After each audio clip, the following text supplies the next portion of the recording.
I've noted in my motion, but I'll state it again here in court today, that Mr. Cronk would not object to a reasonably, carefully crafted subpoena for phone records that addresses specific issues as to whether he may have had conversations with other witnesses in the case, with law enforcement, with state attorney's office, with the Anthony family, with any private investigators, with counsel for either for the defense or anyone of that nature.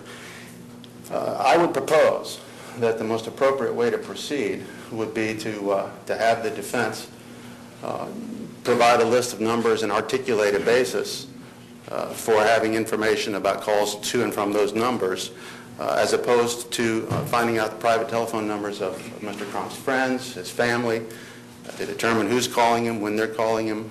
That's very personal information that should not be sacrificed in a broader scoped fishing expedition to look at all of his telephone records for about a year and a half. So we would submit, again, we don't want to interfere at all with the investigation of appropriately limited information. Because you would agree that they're entitled to something, you just say it should be limited beyond what they've asked for? Yes, sir. What do you think, time frame-wise? What's your idea of a specific time? Well, I would say that if there's an appropriate limitation to determine whether he talked to specific individuals connected to this case, that the time frame is not as critical. All right, you want a list of phone numbers that they're seeking information on contact with certain people? Yes, sir. Yes, sir. And I think that there needs to be an articulated basis for why they would want to know that information. But certainly I would not quarrel with the notion that they should be able to determine, for example, if he had conversations with people connected to this case. Yeah, I think that's material, and I think they're entitled to it. We can talk more about the time frame. Let me, I'm sorry, anything else from you? Well, I was just going to mention that as a fallback argument, that in the event that we do not get that relief, if you first asked the question of the timing, right. And it would seem to me that the presumptive date of the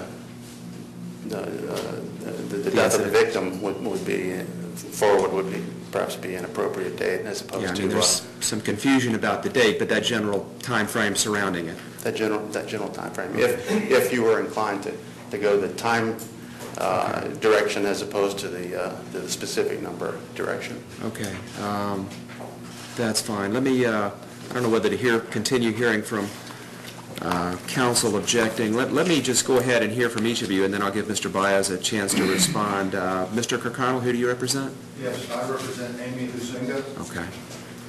And what are your thoughts? Well, first of all, I would adopt the arguments in case law cited by Mr. Evans and not tell you all that again. Our position, Your Honor, is that this is too broad since there are no time parameters.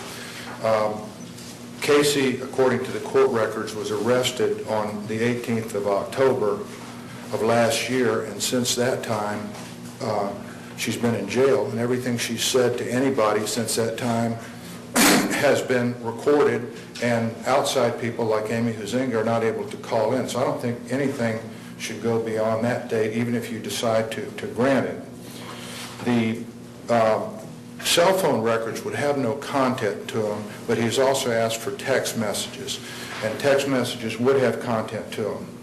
I join with Mr. Evans in saying that, you know, Mr. Baez is certainly an honorable lawyer, and I respect what he's doing here, and, you know, would probably try my best, just like he is, to represent his client. But he really does not state in his motion what his good faith basis is. And he also did not state that today. There's no facts. It's just, I have a good faith basis. And I think before you could consider even allowing this subpoena, you are entitled to know as a presiding judge what his good faith basis is. An additional fact, Your Honor, is that he has other access to this information.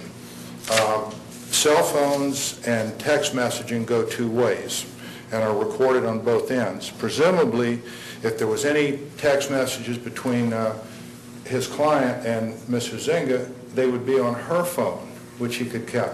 And also the calling in and calling out numbers would be